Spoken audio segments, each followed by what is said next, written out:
আজ 8ই মার্চ বিশ্ব নারী দিবস।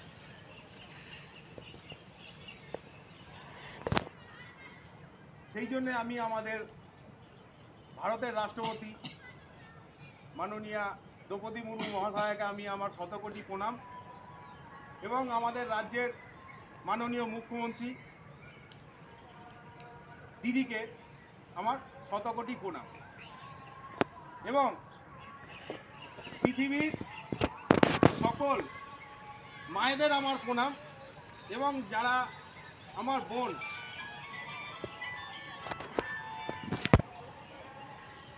পৃথিবীর সকল বোনেদের আমার আন্তরিক অভিনন্দন। আজকে দেখবেন মোবাইলে হাজার হাজার কমেন্টস হবে, শুভেচ্ছা বার্তা জানাবে মহিলাদের, আজকে বিশ্ব নারী দিবস, শেয়ার হবে, কমেন্ট হবে, আজকে লক্ষ লক্ষ কমেন্ট শেয়ার হবে মোবাইলের মাধ্যমে এবং অভিনন্দনও জানাবে। কিন্তু আমরা জানি কি, আমরা এটা জানি না, পৃথিবীর 64% মহিলা মানে নারী পরাধীন। আপনারা হয়তো শুনলে আমার কথা শুনে হয়তো অবাক হবেন, পৃথিবীর 64% নারী পরাধীন। আপনাদের অবাক লাগছে না, কিন্তু এটা বাস্তব, এটা বাস্তব। পৃথিবীর 64% মহিলা পরাধীন। কিভাবে? আমাদের পৃথিবীর মধ্যে অনেক দেশ আছে, এই 2025 সালে মহিলারা তাদের ইচ্ছা মতো পোশাক পরতে পারে না। পৃথিবীর মধ্যে অনেক দেশ আছে যেখানে মহিলারা, আধুনিক পৃথিবীর মহিলারা তাদের ইচ্ছা মতো পোশাক পরতে পারে না। পুরুষতান্ত্রিক সমাজ তাদের পোশাকটা তারা কি পরবে সেটা পুরুষতান্ত্রিক সমাজ, মানে পুরুষেরা ঠিক করে দেবে। আর সেই মহিলারা, সেই দেশের যদি মহিলারা বাইরে বেরোয়, তাদের 94% শরীরের অংশ ঢেকে বেরোতে হবে। হ্যাঁ, এরকম দেশ আছে, এরকমও দেশ আছে যে তাদের 94% শরীরের 94% ঢেকে বাইরে বেরোতে হবে। আবার এমনও দেশ আছে যেখানে মহিলারা ফুটবল যদি খেলে, সেই স্টেডিয়াম ভেঙে গুঁড়িয়ে দিতে হবে। সেই পুরুষতান্ত্রিক সমাজ করেছে, কোনো মহিলা যদি ফুটবল খেলে সেই ফুটবল মাঠ ভেঙে গুঁড়িয়ে দিতে হবে, আর ওই মহিলা ফুটবলারদের বাড়িঘর ভেঙে জ্বালিয়ে দিতে হবে। এখনো 2025 সালে আমরা এখনো এইসব দেখতে পাচ্ছি। এটা আমাদের লজ্জা যে একটা মেয়ে তার ইচ্ছা মতো পোশাক পরতে পারবে না, তার ইচ্ছা মতো খেলাধুলা করতে পারবে না মাঠে। এইরকম ফরমান জারি করেছে কিছু কিছু পুরুষতান্ত্রিক সমাজ। এটা আধুনিক পৃথিবী, আধুনিক ভারতের লজ্জা। এবং সেই মহিলারা যদি, সেই দেশের নারীরা যদি তাদের মনোমতো পোশাক না পরতে পারে, তারা যদি জিন্স কিংবা টপ পরে বেরোয়, সেই মহিলাদের রাস্তায় অপমানিত করবে, অপমান করবে, লাঞ্ছিত করবে, এমনকি তাদের ধর্ষণেরও সবসময় একটা আতঙ্কে থাকতে হয় সেই দেশে। আপনারা কি বলবেন যে তারা স্বাধীন? আপনারাই বলুন, স্বাধীন কি? এখনো আছে সেই রকম দেশ যেখানে একটা মহিলা গায়িকা, সে তার গানটা মুখ দিয়ে বার করতে পারবে না। সে যদি তার মুখ দিয়ে গানটা বার করে বা তার কবিতা যদি বলতে পারে, তাহলে তাকে সেখানেই হত্যা করা হবে। এটা আমাদের কাছে লজ্জা, সারা পৃথিবীর কাছে লজ্জা।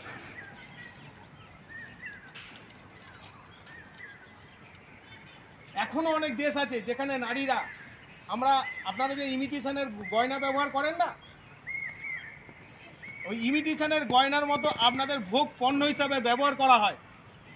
যতদিন আপনাদের ব্যবহার করবে, সেই দেশের নারীদের ব্যবহার করবে, ততদিন ঠিক আছে। যখন ব্যবহার করবে না, ইমিটেশনের গয়নার মতো খুলে ফেলে দেবে। এমনও অনেক দেশ আছে নারীদের ভোগ পণ্য হিসাবে ব্যবহার করা হয়। এটা সারা পৃথিবীর কাছে লজ্জা। আর এমন এমন কিছু দেশ করেছে, তাদের আইনে পরিণত করেছে যে 13 বছর বয়সে মেয়েদের বিয়ে দিয়ে দিতে হবে। এটা তাদের সংবিধানে সেটা স্বাক্ষর করে সেটা তাদের পার্লামেন্টে জমা দিয়েছে এবং পার্লামেন্ট পাস করেছে যে একটা 13 বছরের মেয়েকে বিবাহ বয়স্ক করতে হবে। যে শিশু কন্যাটি পুতুল নিয়ে খেলার বয়স, সেই কন্যাটি রান্নাঘরের হেসেল ঠেলতে হবে, পুতুলের জায়গায় তাকে হাতা খুন্তি নিয়ে নাড়তে হবে। আর সেই মেয়েটা যখন 14 বছর বয়সে মা হতে যাবে, তাকে 13 বছর বয়সে বিবাহের বয়স নির্ধারণ করবে সংবিধানের মাধ্যমে, 14 বছর বয়সে তাকে মায়ে রূপান্তরিত করবে। আমাদের বিজ্ঞান বলছে যে মহিলা 13 বছর কিংবা 14 বছর বয়সে মা হয়, তার আয়ু 20 বছর কমে যায়। এটা আমি বলছি না, এটা আমাদের সায়েন্স বলছে যে 13 বছর বয়সে যদি কোনো কন্যা, আমি তাকে মহিলা বলবো না, কন্যা যদি মায়ের রূপ ধারণ করে, তাহলে তার গড় আয়ু 20 বছর কমে যায়। মানে আমরা যদি ধরি 60 বছর আমরা বাঁচবো, তাহলে সেই কন্যাটি 40 বছর বাঁচবে। এটা আমাদের কাছে লজ্জা, কারণ সে শিক্ষা কোনো গ্রহণ করলো না, সমাজ সম্পর্কে সে সচেতন কিছু হলো না। তাহলে সে 13 বছর বয়সে বিবাহ দিচ্ছে, 13 বছর বয়সে সে মায়ের রূপান্তরিত হচ্ছে, এই 14 বছর বয়সে সে মায়ের রূপান্তরিত হচ্ছে। তাহলে তার সন্তানকে কি শিক্ষা দেবে? কারণ আমাদের যখন একটা শিশু জন্মগ্রহণ করে, প্রথম কিন্তু সে মাকেই ডাকে, বাবাকে ডাকে না, দাদুকে ডাকে না, পিসিকে ডাকে না, প্রথম কিন্তু বলে মা। তার মা যদি অশিক্ষিত হয়, সমাজ সম্পর্কে সচেতন না হয়, তাহলে সেই শিশুটা শিক্ষা গ্রহণ করবেটা কি করে? কারণ আমরা জানি আমাদের সন্তানের প্রথম শিক্ষাগুরু হচ্ছে তার মা। মা যদি অশিক্ষিত হয়, তাহলে সেই শিশুটা কি শিখবে? সে তো শিক্ষিত হতে পারবে না, উচ্চশিক্ষায় শিক্ষিত হতে পারবে না। সে সন্ত্রাসবাদীতে পরিণত হবে, ডাকাত তৈরি হবে, চোর তৈরি হবে। কারণ তাকে সুশিক্ষাটা তো তার মা দিতে পারছে না, কারণ তার মা কোনো শিক্ষা গ্রহণ করেনি। তাহলে চোর হচ্ছে, ডাকাত হচ্ছে, কিংবা সন্ত্রাসবাদী হচ্ছে। আর যে দেশে এইসব ফরমান জারি হয়েছে, আমি মনে করি এই দেশগুলোর অস্তিত্ব 20টা বছর, 20 বছরের মধ্যে এই দেশগুলো ছোট ছোট খণ্ড খণ্ড খণ্ড খণ্ড হয়ে বিভক্ত হয়ে অনেকগুলো দেশে পরিণত হবে। কারণ আমাদের হয়তো হুগলি জেলার মতোই হয়তো দেখা গেল এইসব দেশ একটা করে দেশ তৈরি হলো। কারণ নানা রকম জঙ্গি গোষ্ঠী এখানে তৈরি হবে এবং সারা পৃথিবীর বুকে নানা রকম সন্ত্রাসবাদী কার্যকলাপ করে বেড়াবে। আর এই দেশের সন্তানরা কোনোদিনও সুশিক্ষিত হতে পারে না যে দেশের মা অশিক্ষিত। কারণ তার মায়েদের উচ্চশিক্ষায় শিক্ষিত করতে পারেনি সেই দেশের প্রশাসন। এ তো গেল বিদেশের কথা। এবার আসছি আমার দেশের কথা। আমাদের বিশেষ করে নিম্নবিত্ত যে সমাজ আছে আমাদের পৃথিবীতে, আমাদের ভারতবর্ষে যে নিম্নবিত্ত সমাজ আছে, বিশেষ করে আমি এসসি সম্প্রদায়ের একজন প্রতিনিধি। এখানে অনেক এসসি সম্প্রদায় আছেন, অনেক এসটি সম্প্রদায় আছে, অনেক দরিদ্র পরিবারের সন্তান আছে। আমাদের ক্ষেত্রে কি হয়? আমাদের নিম্নবিত্ত যে সম্প্রদায় আছে, আমি এসসির কথাই বলছি, যেটা হয়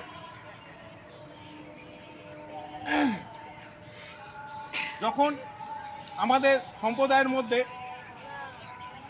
কোনো মহিলা গর্ভধারণ করেন, তখন কি হয়? তখন সেই মা ভাবেন যে আমার কন্যা না পুত্র।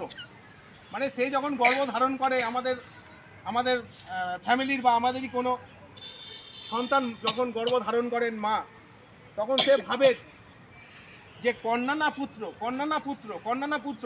সে কিন্তু ভেবেই থাকে যে আমার গর্ভাবস্থায় কে আছে, কন্যা আছে না পুত্র আছে। কারণ তার মনের মধ্যে একটা ভয় কাজ করে। কারণ আমরা নিম্নবিত্ত সম্প্রদায়ে সবসময় আমরা পুত্র সন্তান চাই। পুত্র সন্তান চাই, যে পুত্র হলে ভালো, কন্যা হলে খারাপ। এটা আমাদের, যেহেতু আমাদের শিক্ষার আলোটা, বিশেষ করে নিম্ন সম্প্রদায়ের যে মানুষজন আমরা আছি, আমাদের শিক্ষাটার অভাব তো কম। কারণ মেয়ে হলে ভালো, ছেলে হলে খারাপ। সেই মাকে আমরা বলি, যদি কন্যা, যখন তাদের ইউএসজি করানো যায়, সেই মায়ের কিন্তু যখন ইউএসজি করতে যায় তখন আরও টেনশান, যে এবার তো রিপোর্ট আসবে কন্যা না পুত্র। সেই মা কিন্তু সবসময় একটা আতঙ্কে থাকে। তারপরে দেখা যাচ্ছে যে আমাদের এই নিম্নবিত্ত সম্প্রদায় বা খেটে খাওয়া যে দরিদ্র সম্প্রদায়, আপনারা পেপারে দেখতে পাবেন, দুটো কন্যা সন্তান হওয়ার পর তৃতীয় যখন কন্যা সন্তান হলো, সে তখন কন্যা সন্তানটাকে বেঁচে দিল। কিন্তু দুটো পুত্র সন্তানের পর যখন আরেকটা পুত্র সন্তান জন্মগ্রহণ করলো, তখন কিন্তু সেই পুত্র সন্তানটাকে সে বেঁচে না, আমরা খবরে দেখতে পাচ্ছি। সুতরাং আমাদের যারা আমরা নিম্ন বর্গের, যারা নিম্ন শ্রেণীর যারা আমরা আছি, যে সমাজে আমরা বসবাস করছি, আমাদের মধ্যে সচেতনতার অভাবটা আছে। আবার দেখা গেল আমার বাড়িতে একটা ছেলে, আমার বাড়িতে একটা মেয়ে। ছেলেকে দেখছি আমি দুটো করে মাছ দিচ্ছি, মেয়েকে দেখছি একটা করে মাছ দেওয়া হচ্ছে। না, ছেলে তো বেশি খাক, মেয়ে ও কম খাক। মেয়ে কম খাক, ছেলে বেশি খাক। এটা হয়তো যে 5 পিস মাছ আছে, আমরা 4 জন মানুষ, ছেলেকে আমরা করছি কি 2 পিস মাছ দিয়ে দিচ্ছি, আর মেয়েটাকে আমরা 1 পিস দিচ্ছি। কেন? আমি ছেলে মেয়েকে সমান ভাগ করে কেন দেবো না? 3 পিস মাছ দুটো বাচ্চার জন্য আছে, আমি কেন 1.5 পিস করে দেবো না? এটা আমাদের সচেতনতার অভাব, আমাদের সমাজের দরিদ্র সম্প্রদায়ের এই সচেতনতার অভাব। আরেকটা ব্যাপার, কোনো ক্ষেত্রে আমি যখন ডিসিশন নিতে যাচ্ছি, আমার মেয়েটা কিন্তু বড়, আমার ছেলে কিন্তু ছোট, আমি ছেলের কাছ দিয়ে অনুমতি নিচ্ছি, বাবা এটা করব। কিন্তু মেয়ে কিন্তু গ্র্যাজুয়েটে পড়াশোনা করছে, মানে গ্র্যাজুয়েশন করছে, তার কাছ দিয়ে কিন্তু পরামর্শ আমি করছি না, কিরে আমি এটা করতে যাবো ঠিক কি না। ছেলে আমার 8-এ পড়ে, ছেলের কাছ দিয়ে আমি পরামর্শ নিচ্ছি, কিন্তু মেয়ে আমার গ্র্যাজুয়েশন করছে, মেয়ের কাছ দিয়ে পরামর্শ নিচ্ছি না। এটা আমি বাবা হিসাবে আমার লজ্জা, আমরা এটা করি। আরে মেয়েটারও তো অধিকার আছে যে আমি মেয়ের কাছ দিয়ে পরামর্শ নেব, সে তো একটা ভালো আমাকে উপদেশ দিতে পারবে। আর যখন আমি দেখি যে আমাকে কেউ জিজ্ঞেস করে, কি রে কি হলো, আর বলিস না, আবার মেয়ে হলো, এই আগে একটা মেয়ে আবার একটা মেয়ে হলো, কি করে খাওয়াবো, কি করে পড়াবো, কি করে কি করাবো বলতো। যখন দেখা গেল 3টে ছেলে পর আরেকটা ছেলে হলো, জানিস তো আবার একটা ছেলে হয়েছে, খুব ভালো লাগছে। যখন একটা কন্যা সন্তানের পর আরেকটা কন্যা সন্তান জন্মালো, তখন আমি বলি আর পারছি না, কি করে পড়াবো, কি করে খাওয়াবো, কি করে বিয়ে দেবো। আমি সেই বাবাকে বলি যে বিয়ে দিতে হবে না, আপনার মেয়েকে ঠিক মতো পড়াশোনা করান, ওর যোগ্যতায় ও চাকরি পাবে, বিয়ে দেওয়ার চিন্তা করতে হবে না। আগে আপনার কন্যা সন্তানের পড়াশোনা ঠিক মতো করান, ঠিক মতো সুশিক্ষায় শিক্ষিত করুন, ও নিজের পায়ে দাঁড়িয়ে নিজের জায়গায় চলে যাবে, আপনাদের কোনো চিন্তা করতে হবে না। আর যখন দেখা গেল যে আমার ছেলে এসে বললো, বাবা আমি ওখানে বিয়ে করবো, হ্যাঁ হ্যাঁ কর, ঠিক আছে, মেয়েটা ভালো তো বলে আমি তার বিয়ের সম্বন্ধ ঠিকঠাক করে দিচ্ছি। কিন্তু যখন মেয়ে এসে বললো, বাবা জানো তো আমার সঙ্গে পড়তো, ছেলেটা চাকরি করে, আমি ওকে বিয়ে করব, তখন কিন্তু না, করছি না, দেবো না, ছেলেটা ভালো না, রোজগার করে না। তখন আমি ধরে বেঁধে কোনো মাতাল কিংবা কোনো জুয়াখোরের কাছে ওর বিয়েটা ঠিক করে দিচ্ছি। মান সম্মানের ভয়, ছেলের ক্ষেত্রে মান সম্মানের ভয় হচ্ছে না, কিন্তু মেয়েদের ক্ষেত্রে মান সম্মানের ভয় হচ্ছে। সুতরাং এটা আমাদের কাছে আরেকটা লজ্জা। এবার এগুলো হচ্ছে কিসের জন্য? এগুলো হচ্ছে আমাদের যারা আমরা নিচু ক্লাসের আছি, SC/ST সম্প্রদায়ের আছি, যারা আমি সমাজের খেটে খাওয়া মানুষ আছি, আমাদের শিক্ষার আলোটা ঠিকমতো ঢোকেনি, আমরা শিক্ষায় শিক্ষিত হতে পারিনি, যার জন্য আজকে এইরকম চিন্তাভাবনা করছি আমাদের মনের মধ্যে। সুতরাং এই চিন্তাভাবনাটা আমাদের পরিবর্তন করতে হবে। আপনার ছেলে হোক মেয়ে হোক, ছেলেকে যেমন আপনি পড়াশোনা করিয়ে ডাক্তারও করার মানসিকতা নিয়েছেন যে ছেলেকে আমি পড়াশোনা শিখিয়ে ডাক্তার করব, আপনার মেয়েরও সেটা করা উচিত, যে মেয়েকেও পড়াশোনা শিখিয়ে উচ্চশিক্ষায় শিক্ষিত করে তাকেও ডাক্তার করার পরিকল্পনা আমাদের প্রতিটা বাবা মায়ের উচিত। সুতরাং আমাদের সচেতনতার অভাবের জন্য আজকে আমরা পিছিয়ে যাচ্ছি। আমাদের যারা এসটি এসসি সম্প্রদায়ের মানুষ, খেটে খাওয়া গরিব মানুষ, আমাদের চিন্তা ভাবনার পরিবর্তন করতে হবে। তার সঙ্গে আপনার ছেলে হোক বা মেয়ে হোক, দুজনকেই সমানভাবে অধিকার দিতে হবে। তাহলেই আমরা হয়তো ভারতবর্ষে একটা, পৃথিবীতে একটা অন্য জায়গা ধারণ করবে। আমি সেই সব মহিলাদের স্যালুট জানাই যারা আধুনিক ভারতের, যখন আমি টিভিতে দেখি আধুনিক ভারতের মহিলারা ইসরো যে গবেষণা কেন্দ্র আছে, যখন ওই কন্ট্রোল রুমে বসে যখন স্যাটেলাইট কন্ট্রোল করছে, আমরা দেখেছি যখন মঙ্গলে আমাদের ভারতের যে চন্দ্রযানটা নেমেছিল, সেই মহিলাদের দেখে আমি শতকোটি প্রণাম জানাচ্ছি যে যতক্ষণ না সেই চাঁদে সেই চন্দ্রযানটা নেমেছে ততক্ষণ তারা স্ক্রিনের ওপর দাঁড়িয়েছিল এবং হাতে কন্ট্রোলার ছিল, এবং যে কন্ট্রোল করেছে সে কিন্তু একজন মহিলা। আমি সেই সব মহিলাকে স্যালুট জানাই যে তারা কত সামাজিক বাধা পেরিয়ে তারা ওই জায়গাটায় গেছে। তারা কিন্তু একটা ছেলের মতো সেই সহযোগিতা পায়নি তার বাবা মায়ের কাছে। নানা রকম অপমান লাঞ্ছনা সহ্য করে সে আজকে ইসরোর গবেষণা কেন্দ্র গেছে। তাকে আপনি যদি জিজ্ঞেস করেন, আমার সঙ্গে কোনোদিন দেখা হলে আমি জিজ্ঞেস করবো, ম্যাডাম আপনার কত কষ্ট করে এই জায়গাটায় এসছেন, কিন্তু পারবো না তাদের কাছে যেতে। তারা অনেক বাধা পেরিয়ে কিন্তু ইসরোর গবেষণা কেন্দ্রে গিয়ে ওই চন্দ্রযানটাকে নামিয়েছে চাঁদের বুকে। এটা আমি স্যালুট জানাই। আর স্যালুট জানাই, আমি টিভিতে দেখছি এখন বর্ডার সিকিউরিটি ফোর্স, সিআইএসএফ, এইসব ক্ষেত্রে মহিলারা যখন কাঁধে AK-47 নিয়ে আমাদের সীমানা পাহারা দিচ্ছে, আমি তাদের স্যালুট জানাই। পুরুষদের সঙ্গে সঙ্গে তারা আজকে আমাদের বর্ডার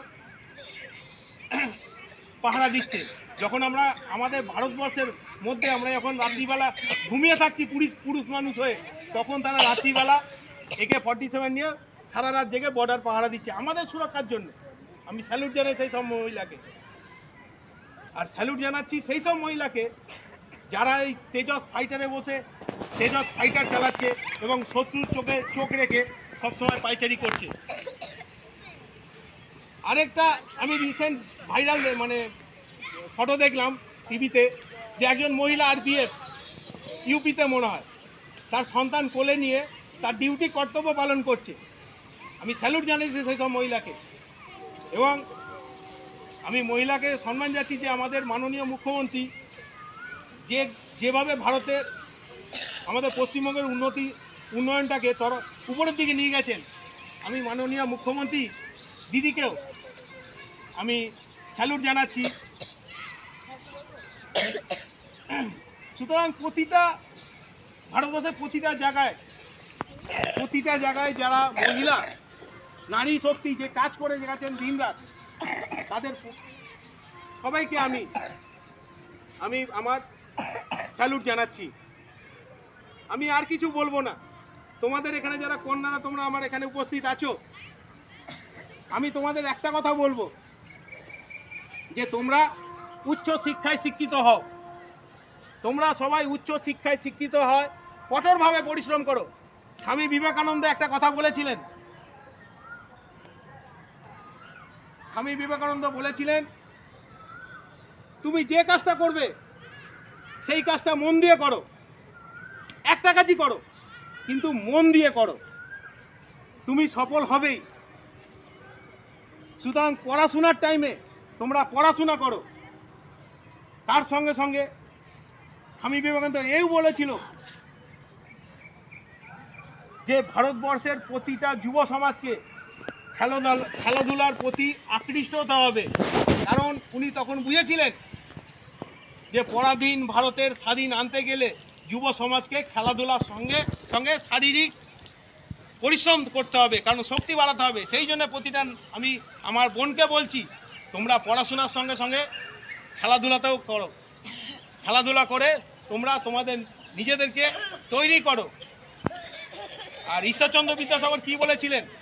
পণ্ডিত ঈশ্বরচন্দ্র বিদ্যাসাগর বলেছিলেন, যে পরিশ্রমী হবে তার সুখ ও সমৃদ্ধি সবসময় থাকবে। যে পরিশ্রমী হবে, এটা পণ্ডিত ঈশ্বরচন্দ্র বলেছিলেন, যে পরিশ্রমী হবে তার সুখ এবং সমৃদ্ধি সর্বদা হবে, আর যে কুড়ে হবে, মানে যে কুড়ে হবে, কুড়ে, তার দুঃখ এবং কষ্ট সব সময় হবে। সুতরাং তোমাদের একটা কথা বলবো, তোমরা সবাই পরিশ্রম করো, উচ্চ শিক্ষায় শিক্ষিত হয়। তোমাদের মধ্যে যদি কোনো বাধা বিঘ্ন আসে বাড়িতে, আমি তোমাদের বলছি, এবং আমি আমার চ্যানেলের মাধ্যমে প্রতিটা নারী শক্তির কাছে বলছি যে তোমাদের যদি সেরকম কোনো প্রেশার আসে, চাপ আসে পড়াশোনার ক্ষেত্রে, আমি আজকে মাঠে দাঁড়িয়ে আমি লালটুদা বলছি, বা তোমাদের তাড়াতাড়ি বিয়ে দিয়ে দিচ্ছে, আমি তোমাদের বাবা মায়ের সঙ্গে কথা বলবো, আমি তোমাদের বাবা মাকে বোঝাবো, আমি গিয়ে বোঝাবো, তাদের হাতে ধরবো, পায়ে ধরবো, যে আপনার মেয়ে পড়াশোনা করতে যাচ্ছে, আপনার মেয়েদের পড়াশোনা করান, আমি যাব।